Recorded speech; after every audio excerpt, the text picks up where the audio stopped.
Hey guys, one of the first videos that I published on my channel was about the shaft extension that I installed onto my Fanatec DD1, and that caught the attention of Tino from TS Custom, who makes his own shaft extension, and he got in touch with me and said that he felt that his extension was superior, and so he sent me one of his extensions to test.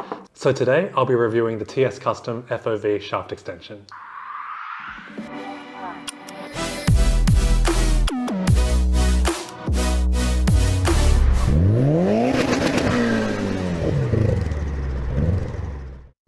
So first off, a big thank you to Tino from TS Custom for sending me his FOV shaft extension kit free of charge all the way from Croatia. In principle, the shaft extension is pretty straightforward. It is an extension physically as well as electronically between the wheelbase and the quick release. The installation process is fairly straightforward. It's basically an adaptation of the way that you would swap out your quick release as detailed by Fanatec themselves, just with the extra step of slipping one of these extensions in between. So closer inspection of this shaft extension shows that it's a very nicely machined part. The first thing that you will notice compared to the other shaft extension I reviewed is that the entire piece is black. So it has an anodized black coating. Also, the locking collar on the front is actually integrated into the main body of the extension. It's no longer a separate cast ring. It's actually part of the billet material that the extension is made of. All the edges are chamfered, so there's no sharp edges to cut yourself on, and the cut in the nose is very well executed and very, very clean. The cut on the other extension is actually quite jagged, and there's still a few burrs that haven't been cleaned up. The TS Custom extension, by contrast, has a very, very clean cut, and that is a nice change. Other differences between the two extensions include the locking collar now only has the one slit and the one bolt, so that should make installation a little bit easier. Also, we're using a 4mm hex key on this locking bolt rather than the 5mm key that you'll need on the OEM Fanatec collar. In terms of dimensions of the shaft itself, the part that actually enters the podium wheelbase measures exactly 22mm. That's exactly the same as the other extension that I used.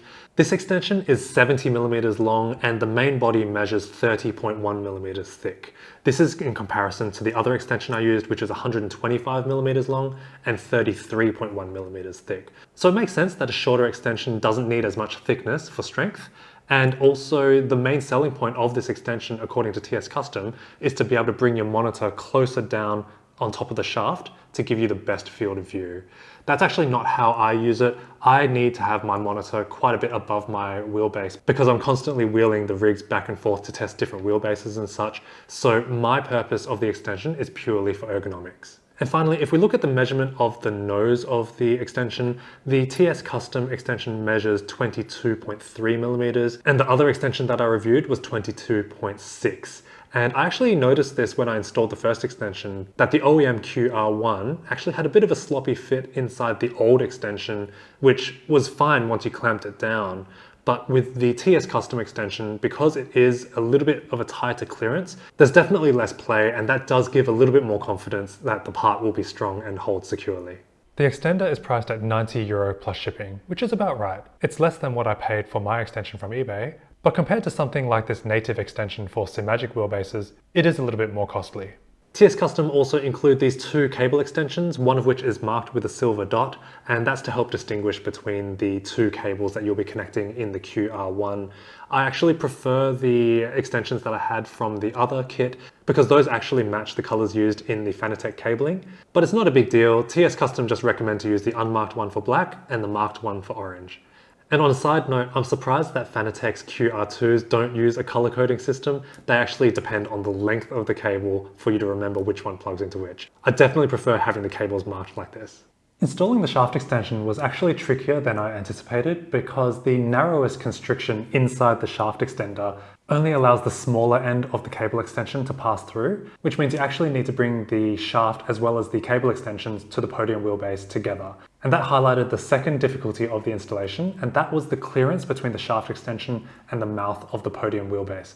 Even though I measured with calipers that it was exactly the same as the other shaft extender I used. And it took a lot of work to actually get it into the podium wheelbase. It was really bordering on having to force it into the wheelbase, which was a bit beyond my comfort level, but it went in without any issues in the end.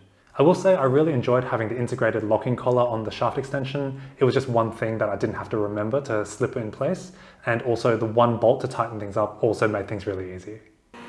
The driving experience is as if the extension isn't even there, so the transmission of the force feedback is absolutely perfect, which is consistent with my experience with the other shaft extender. If we look at it from the side, you can definitely see that the shaft extension is quite a lot narrower than the OEM QR1 hardware, and that means you can definitely position a monitor lower than you can if the standard QR1 hardware was in the way.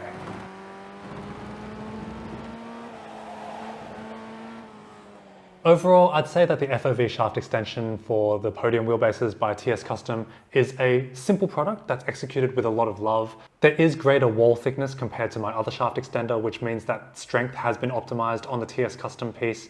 The attention to detail in the machining is really top notch. The fact that the shaft itself is a little bit narrower means that your screen can get down just a little lower compared to my own shaft extension, and the integrated collar with just a single bolt is definitely a nice usability plus. I will say though that the clearance, at least with my podium wheelbase, was just a little bit too tight, and I had to force the extender into my wheelbase just a little bit harder than I'm comfortable doing. And in fact, if you look at this extender, you can see where the anodizing has been rubbed off from the friction of me pushing it through the standard collar of the podium wheelbase. That being said, I did get it installed without too much fuss, and it did work well. And I'd say that if you're in the market for an extender just to get your screen a bit lower between the wheel and the wheelbase, this is a good option at a good price. If you're like me and you need the extra reach, then you may want to look into longer shaft extension options like the 125mm that I use. That being said, I would definitely recommend to use some kind of support bracket like the one that I designed in my last video, because without the support bracket, you're really putting a lot more stress on the motor, and these direct drive motors are expensive. We don't really want to be replacing them all the time. Anyways, if you do want to pick up one of these extensions, just head on to the TS Custom website and you can buy them direct from there. I don't make any money from this recommendation. I think it's a decent product, and I think that Tino is a very innovative character who's always developing new things that help to further us in our hobby. So I think it's definitely worth a look, and that's about all I have to say on the matter.